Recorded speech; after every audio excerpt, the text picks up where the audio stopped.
नमस्ते।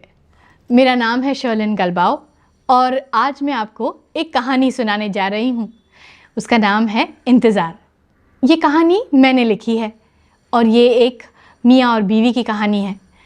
तो चलिए सुनते हैं इंतज़ार। इंतज़ार। वो सुबह सुबह शुरू हो गए। बेगम, जो वादा किया था वो निभाना पड़ेगा। मैंने गुस्से से उनकी तरफ देखकर कहा, देखिए, आप चाहे जितनी बार भी पूछेंगे तब भी मेरा जवाब वही होगा, नहीं, हरगिज़ नहीं। देखो भाई, ये तो ज्यादती है। तुमने मुझसे वादा किया था कि अगली बार ज़रूर आओगी और अब अपने वादे से मुकर रही हो। ये तुम सही नहीं कर रही मेरी जान।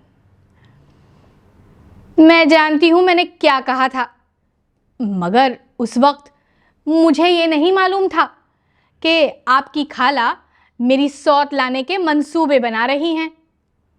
अरे भाई, अगर वो ऐसे मंसूबे बना भी रही हैं तो हमें इससे क्या? मैं तो ऐसे कोई मंसूबे नहीं बना रहा ना। हमारा तो आपके इश्क में ये हाल है कि ये दिल तुम बिन कहीं लगता नहीं, हम क्या करें। उनका गाना अभी पूरा ना होने पाया था और मैंने उन्हें बीच में ही टोक दिया।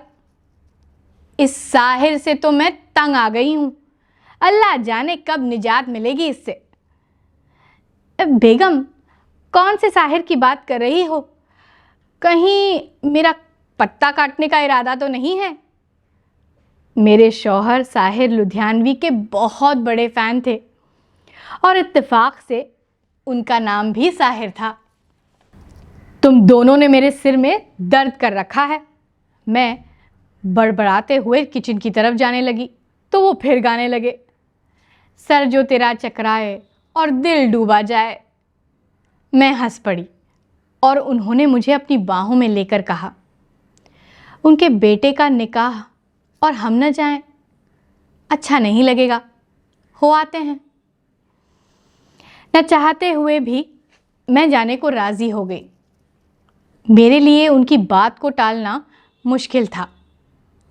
हमारी शादी को 7 साल हो गए थे और इन 7 सालों में हमारी मोहब्बत में कोई कमी नहीं आई थी, बल्कि यूं कहिए कि इजाफा ही हुआ था। वो भी मेरी कोई बात नहीं टालते थे।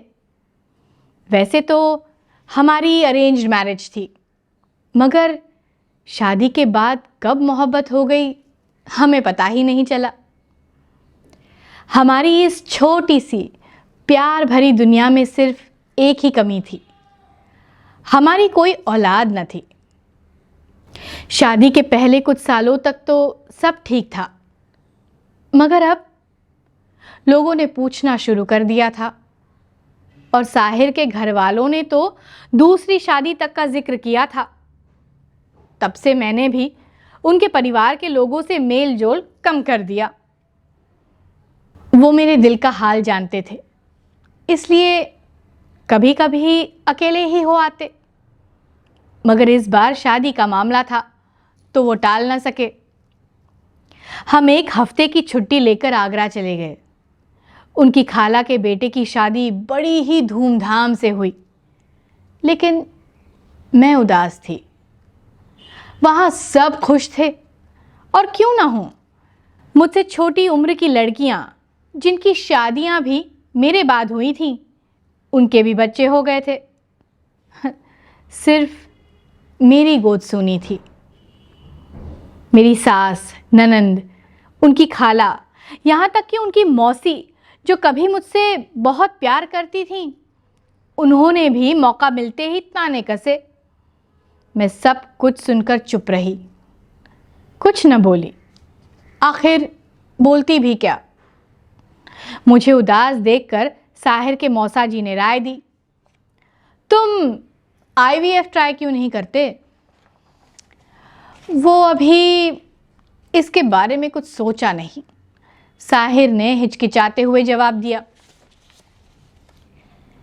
ये सुनकर मुझे लगा कि शायद अब वक्त आ गया है कि हम इस बारे में सोचें।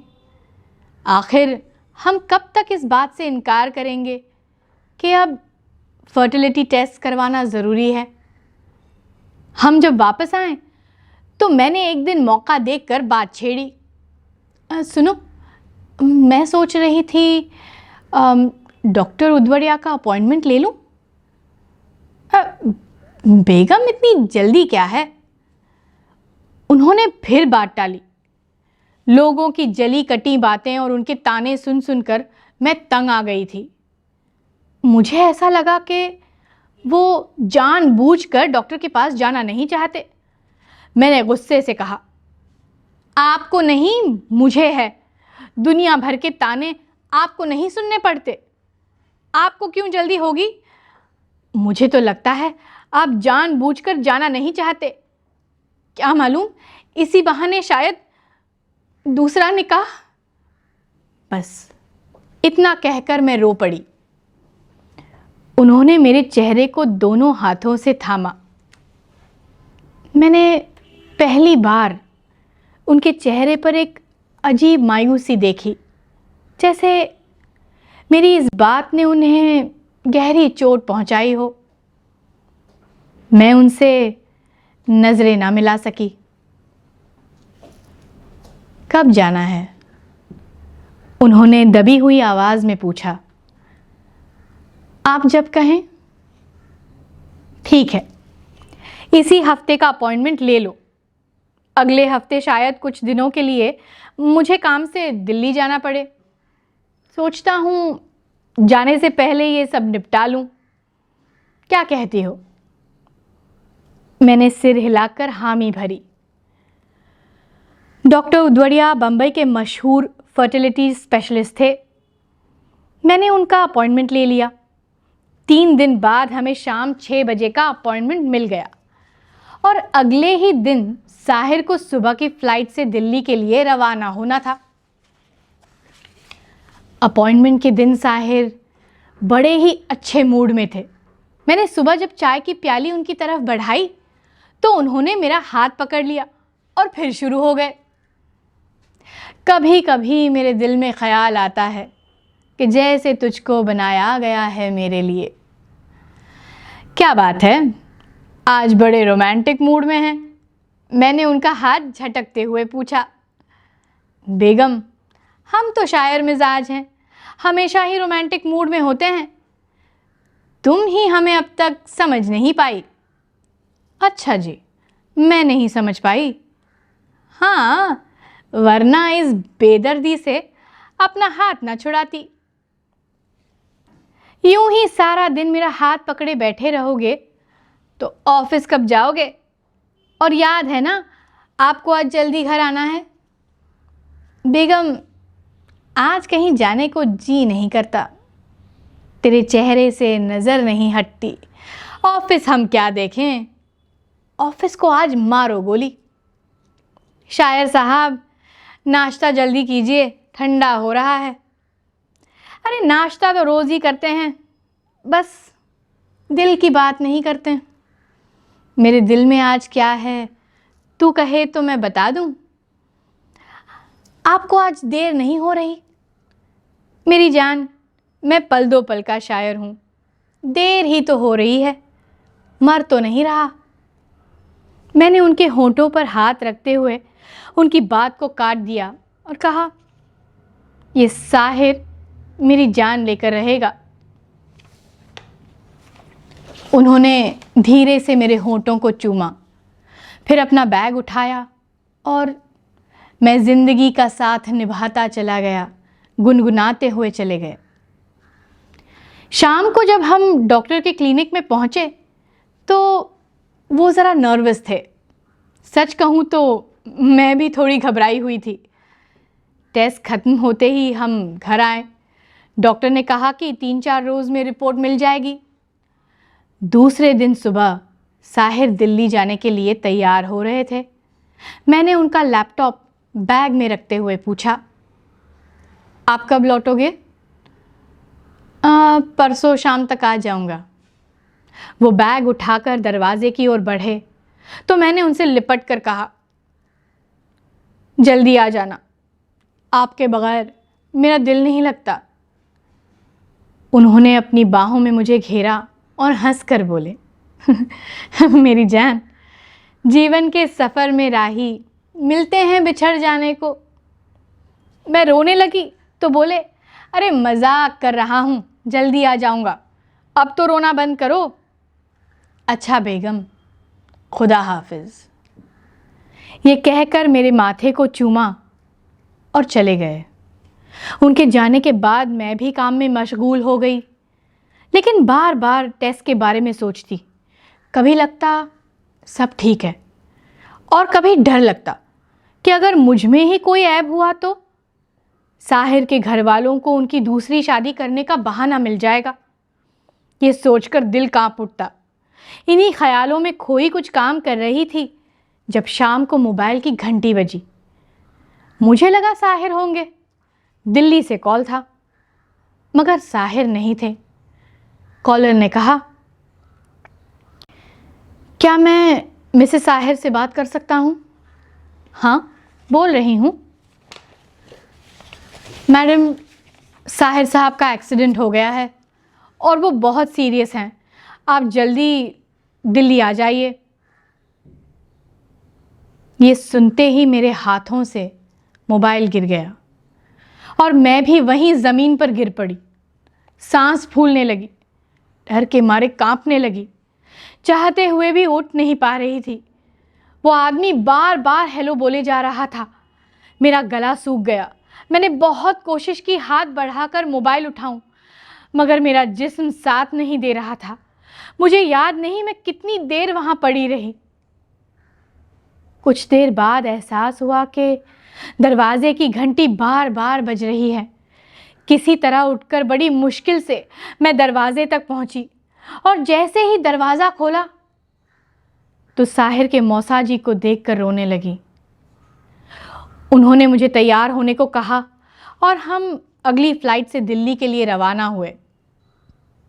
जब वहाँ पहुँचे तो मालूम हुआ कि साहिर नहीं रहे।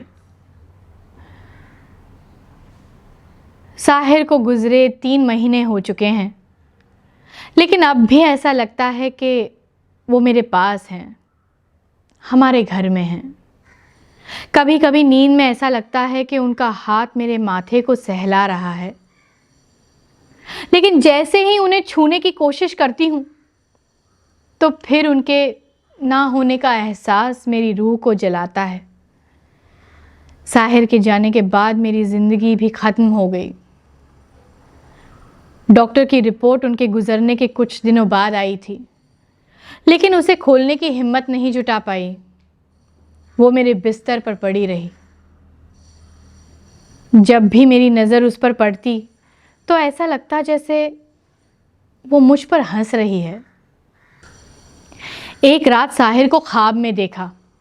मेरे सामने बैठे थे, मेरे बाजुओं को थाम कर मुझे अपनी तरफ खींचते हुए बोले, मेरी जान, ये रिपोर्ट अभी तक यूं ही पड़ी है। तुम्हें मालूम है ना कि इसे पढ़ने के लिए पहले इसके लिफाफे को खोलना पड़ेगा। और फिर जैसे कोई बहुत बड़ा जोक मारा हो, ज़ोर ज़ोर से हंसने लगे। मुझे आपसे बात नहीं करनी, परसों तक लौटूंगा कहकर गए और आज लौटे हो। हाँ बेगम, इस बार थोड़ी देर हो गई, लेकिन अब आ गया हूँ। चलो इसे पढ़ तो लो।